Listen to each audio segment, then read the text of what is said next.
Hello दोस्तों, मैं Abhishek Yadav MS rabbit farm से आप सभी का स्वागत करता हूं मेरे यूट्यूब चैनल पर। मैं आज आपको एक बड़ी ही महत्वपूर्ण चीज़ बताना चाहता हूं जो रैबिट के इलाज के रिगार्डिंग है। आपने देखा होगा, जैसे अगर आपके रैबिट ने आपने फंगस वो लगवाने वैक्सीनेशन नहीं करवा रखी है फंगस वगैरह की, तो उसको या तो कानों के ऊपर या पंजों पे उसको हो जाती हो फंगस हो जाती होगी। तो उसके लिए आपको करना क्या है, और दूसरी बात, और जैसे अगर आपका रैबिट को कहीं पे जख्म हो गया हो, जैसे आपके पास जैसे 2 रैबिट है, 3 है, 4 है, आपस में लड़ते हो कभी, तो एक आधे को कभी जख्म हो जाता है, कभी कुछ हो जाता है, मतलब समथिंग ऐसे, मतलब उसको घाव वगैरह कहीं भी कुछ भी हो जाता है।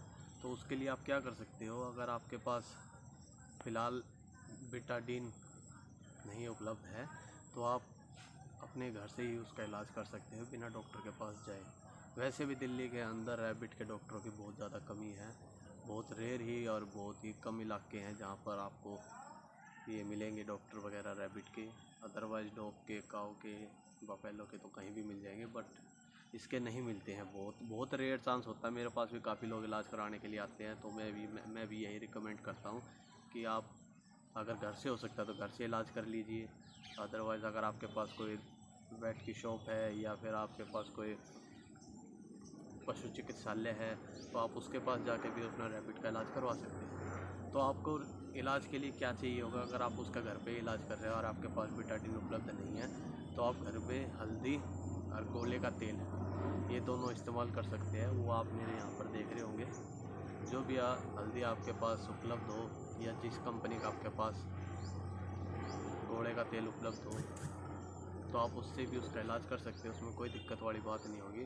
तो आपको करना क्या है, उसके अंदर जैसे ही वो आपको उसको अच्छी तरह से मिला के उसका अच्छी तरह से एक पेस्ट बनाना है। जैसे मैंने यहाँ पर बना रखा है, आप देख रहे होगे यहाँ पर, ये मैंने पेस्ट बना रखा है इसका।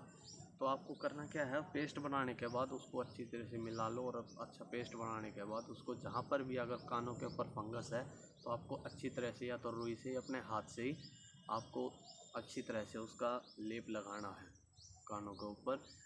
तकरीबन 4-5 दिन आपको लगातार डेली उसको लेप लगाना है। अगर लेप नहीं उतरा है या फिर आपको ठीक होती लग रही है तो आप एक दिन छोड़कर एक दिन भी लगा सकते हो, उसमें कोई दिक्कत वाली बात नहीं है। अगर जख्म हो रखा है तो जख्म के ऊपर आप डेली इसको लगा सकते हैं, क्योंकि हल्दी बड़ी ही एंटीबायोटिक होती है, हम आदमियों के लिए भी बड़ी ही लाभकारी होती है ये।